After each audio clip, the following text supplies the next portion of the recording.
Good evening. The television and radio stations of the United States and their affiliated stations are proud to provide facilities. Nixon. In the election of 1860, Abraham Lincoln said the question was whether this nation could exist half slave or half free. In the election of 1960, and with the world around us, the question is whether the world will exist half slave or half free, whether it will move in the direction of freedom, in the direction of the road that we are taking, or whether it will move in the direction of slavery. I think it will depend in great measure upon what we do here in the United States, on the kind of society that we build, on the kind of strength that we maintain. We discussed tonight domestic issues, but I would not want that to be any implication to be given that this does not involve directly our struggle with Mr. Khrushchev for survival. Mr. Khrushchev is in New York, and he maintains the communist offensive throughout the world because of the productive power of the Soviet Union itself. The Chinese communists have always had a large population, but they are important and dangerous now because they are mounting a major effort within their own country. The kind of country we have here, the kind of society we have, the kind of strength we build in the United States will be the defense of freedom. If we do well here, if we meet our obligations, if we're moving ahead, then I think freedom will be secure around the world. If we fail, then freedom fails. Therefore, I think the question before the American people is, are we doing as much as we can do? Are we as strong as we should be? Are we as strong as we must be if we're going to maintain our independence? And if we're going to maintain and hold out the hand of friendship to those who look to us for assistance, to those who look to us for survival. I should make it very clear that I do not think we're doing enough, that I am not satisfied as an American with the progress that we're making. This is a great country, but I think it could be a greater country. And this is a powerful country, but I think it could be a more powerful country. I'm not satisfied to have 50% of our steel mill capacity unused. I'm not satisfied when the United States had last year the lowest rate of economic growth of any major industrialized society in the world, because economic growth means strength and vitality. It means we're able to sustain our defenses. It means we're able to meet our commitments abroad. I'm not satisfied when we have over $9 billion worth of food, some of it rotting, even though there is a hungry world, and even though 4 million Americans wait every month for a food package from the government, which averages 5 cents a day per individual. I saw cases in West Virginia, here in the United States, where children took home part of their school lunch in order to feed their families, because I don't think we're meeting our obligation towards these Americans. I'm not satisfied when the Soviet Union is turning out twice as many scientists and engineers as we are. I'm not satisfied when many of our teachers are inadequately paid, or when our children go to school part-time shifts. I think we should have an educational system second to none. I'm not satisfied when I see men like Jimmy Hoffa in charge of the largest union in the United States, still free. I'm not satisfied when we are failing to develop the natural resources of the United States to the fullest.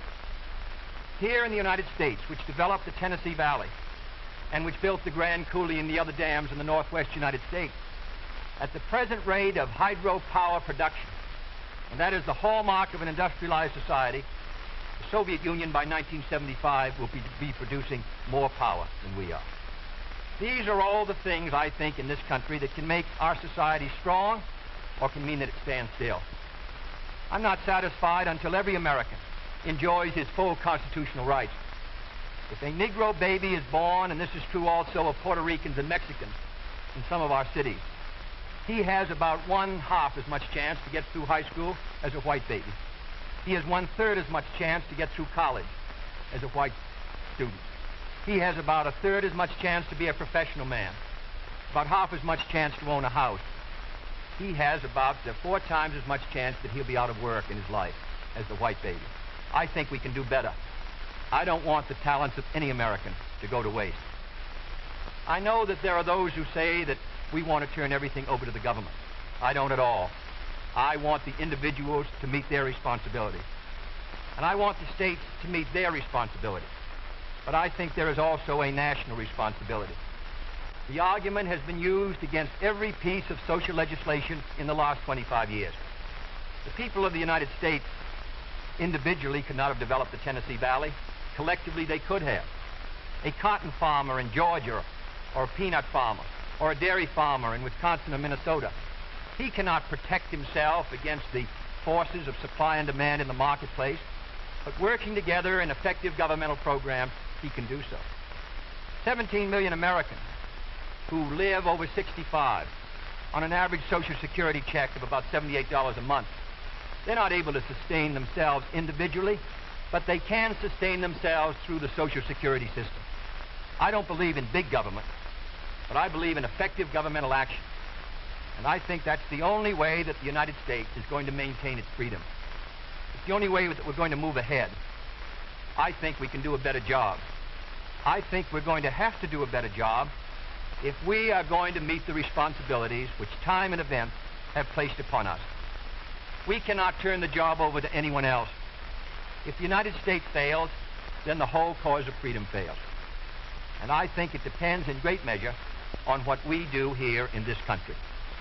The reason Franklin Roosevelt was a good neighbor in Latin America was because he was a good neighbor in the United States. Because they felt that the American society was moving again.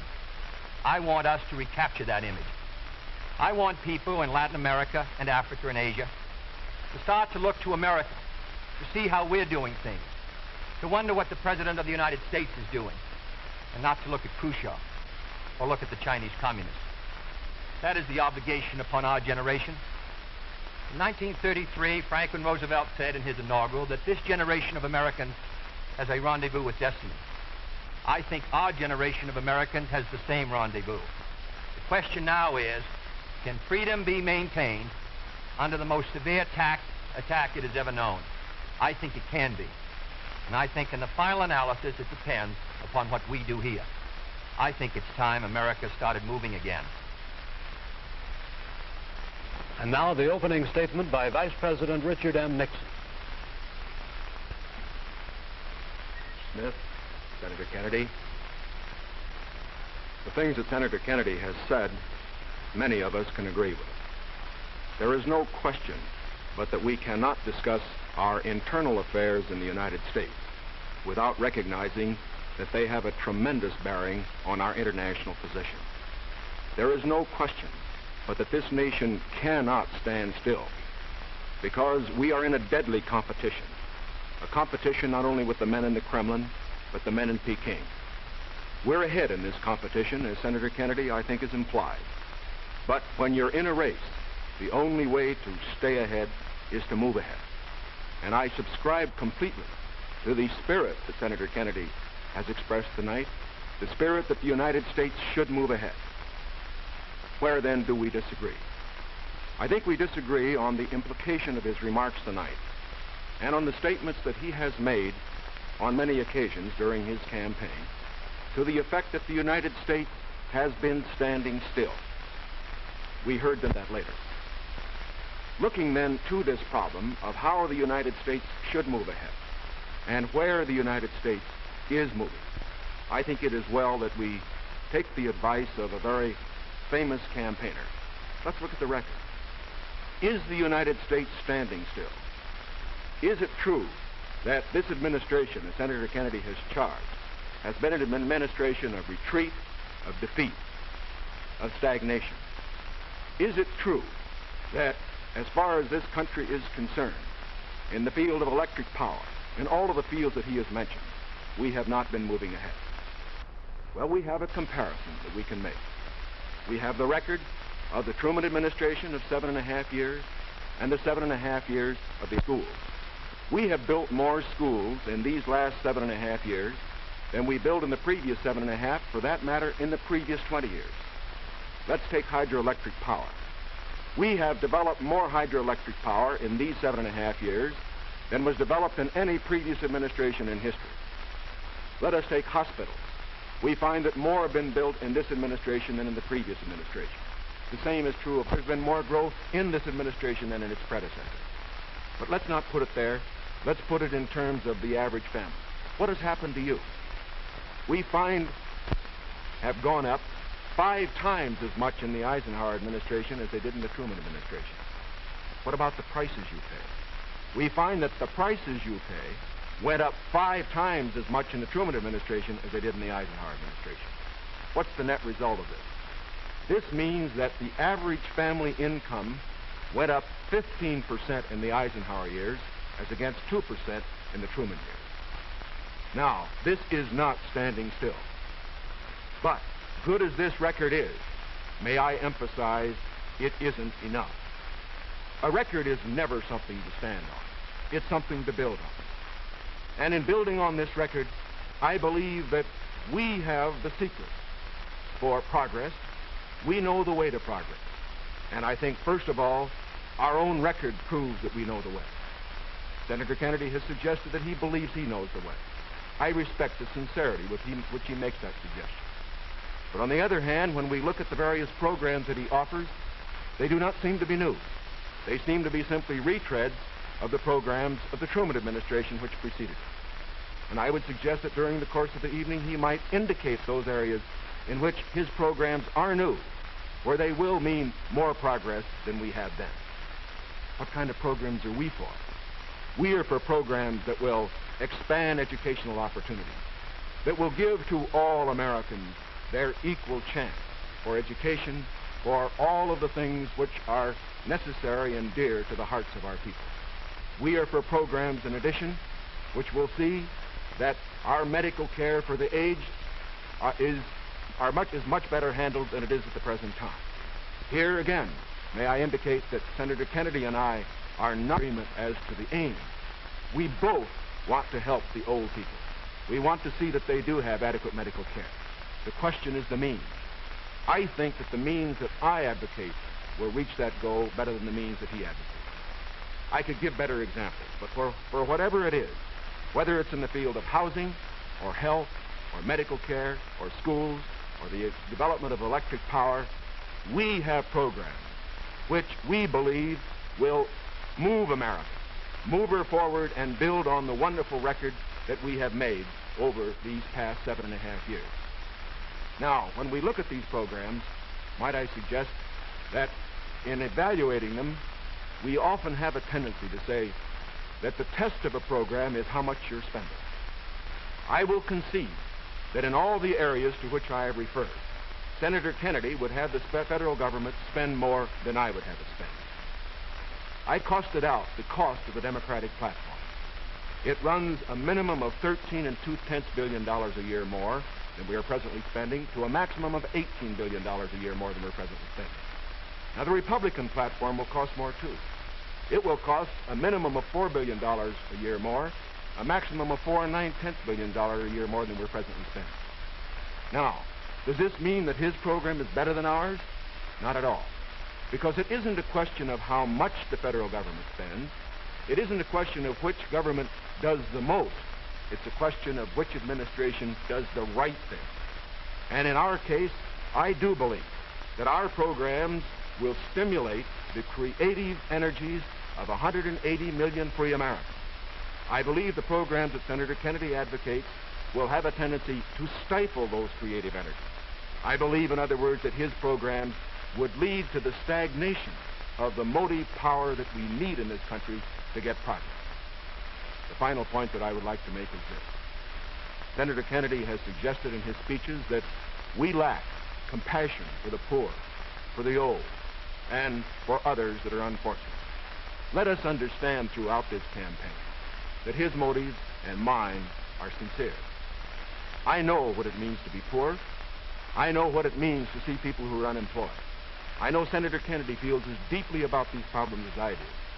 But our disagreement is not about the goals for America, but only about the means to reach those goals. Thank you, Mr. Nixon. That completes the opening statements, and now the candidates will answer questions or comment upon one another's answers to questions put by correspondents of the networks. The correspondents. I'm Sandra Van Oker, NBC News. I'm Charles Warren, Mutual News. I'm Stuart Novin, CBS News. Bob Fleming, ABC News. The first question to Senator Kennedy from Mr. Fleming. Senator, the Vice President in his campaign has said that you are naive and at times immature. He has raised the question of leadership. On this issue, why do you think people should vote for you rather than the Vice President? Well, the Vice President and I came to the Congress together in 1946. We both served in the Labor Committee. I've been there now for 14 years, the same period of time that he has, so that our experience in government is comparable. Secondly, I think the question is, what are the programs that we advocate? What is the party record that we lead? I come out of the Democratic Party, which in this century has produced Woodrow Wilson and Franklin Roosevelt and Harry Truman, and which supported and sustained these programs which I've discussed tonight. Mr. Nixon comes out of the Republican Party. He was nominated by it. And it is a fact that through most of these last 25 years, the Republican leadership has opposed federal aid for education, medical care for the aged, development of the Tennessee Valley, development of our natural resources. I think Mr. Nixon is an effective leader of his party. I hope he would grant me the same. The question before us is, which point of view and which party do we want to lead the United States?